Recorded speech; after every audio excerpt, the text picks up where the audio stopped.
They say that beyond the dark depths of Firefly Forest, there lies a haven shrouded in mysteries and magic.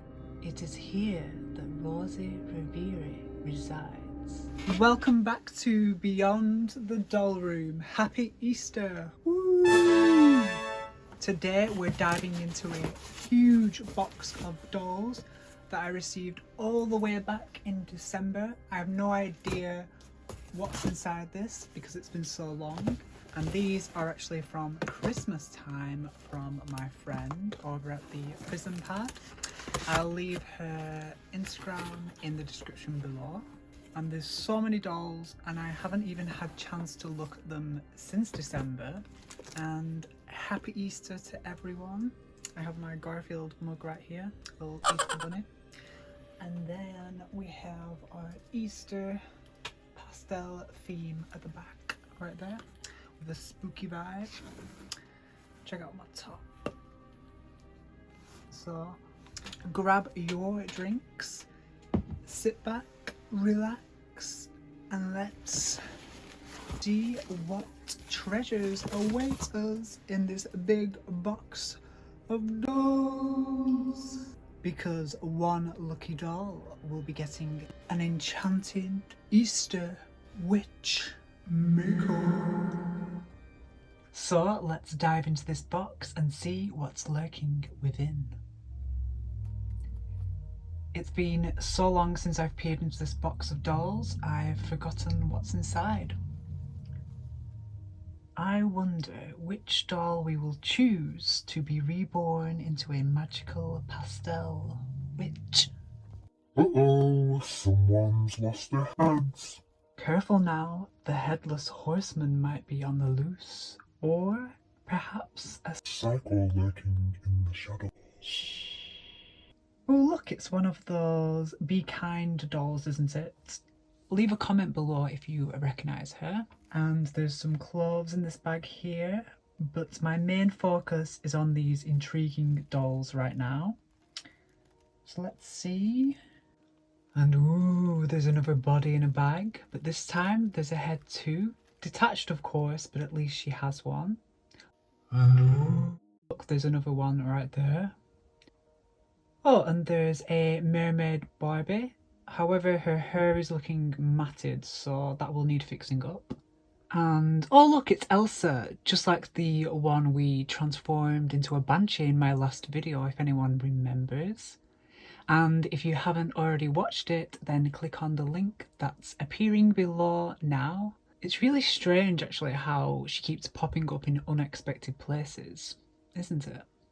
And this is John from Disney's Pocahontas, although it seems he has an ink stain on his leg right there.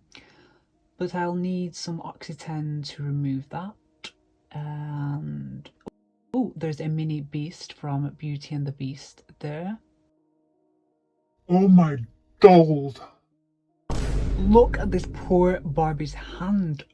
What the heck? It looks like it's been gnawed on by some kind of Monster Easter bunny. What happened to these dolls? And this doll is a Disney Descendants doll. I believe it's Mal. Perhaps she's the Coronation doll.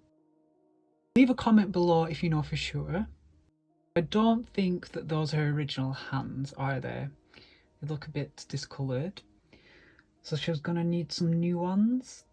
And oh, there's another Millie sculpted Barbie here. She's nice. And she has jointed knees too, which is always great. And this one is a Disney Store Rapunzel. No! Her neck is broken. Oh no, it looks like a lot of these dolls will be going into the Bin of Doom. But that's okay because that means plenty more transformations in the future. Let's see what else we have. Here's a Barbie from Princess and the Pop Star. Does she work? Nope. Okay, maybe some new batteries are needed for her. Oh, and there's one of those My Little Pony equestrian girls, or Equestria girls. I think it's Pinkie Pie. Although her hair needs a lot of work too. Here's a Disney Tiana doll.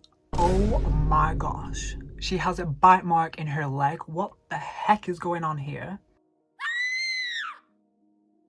It seems the Monster Easter Bunny. found another victim. Okay, so we've seen all of the dolls, and I think this one is perfect. She has pink pastel skin, which fits the theme. So she's the perfect candidate for the whimsical witch makeover. But first things first, we need to give her a clean. I want to make sure any extra dirt and debris is removed. After all, most of these dolls are secondhand, found and generously gifted to me by my friend. So thank you if you're watching. You better be. Let's see if we can get rid of any of this frizz. So let's give her hair a wash. It's all part of the magical transformation. And I'm going to give her hair a nice condition and make it nice and silky.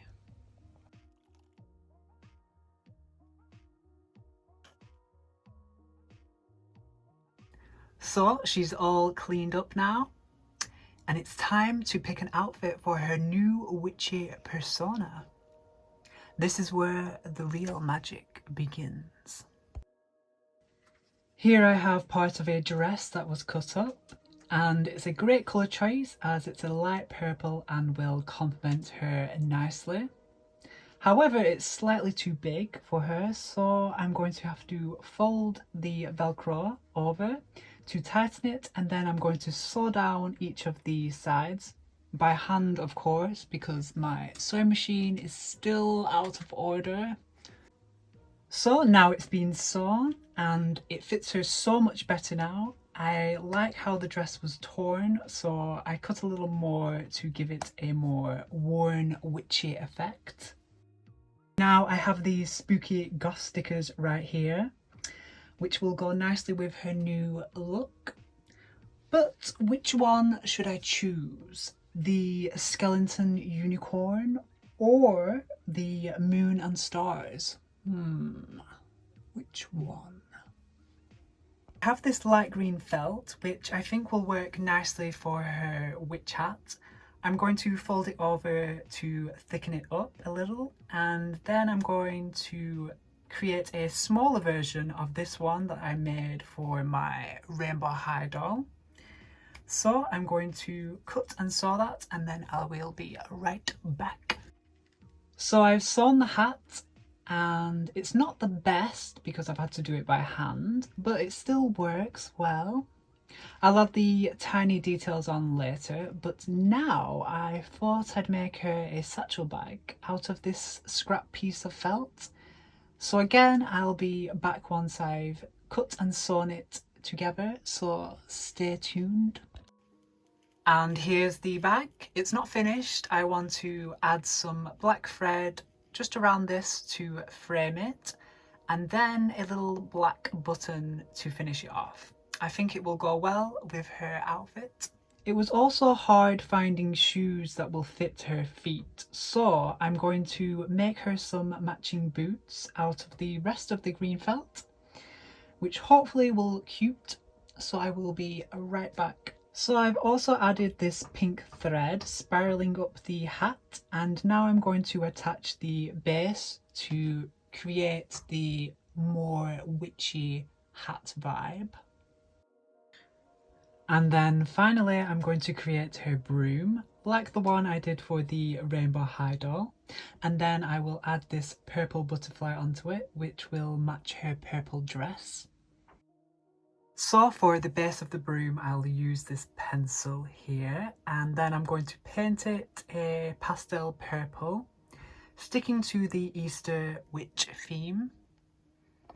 And then I'll make the brush head part out of this wool right here, just like a pom-pom, and then securely tie it together like so.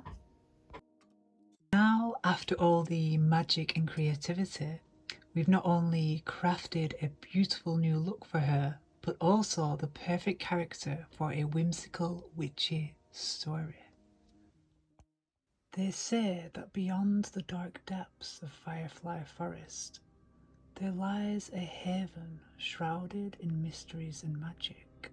It is here that Rosie Reverie resides, a witch whose heart is kind by nature, yet haunted by the shadows of her past.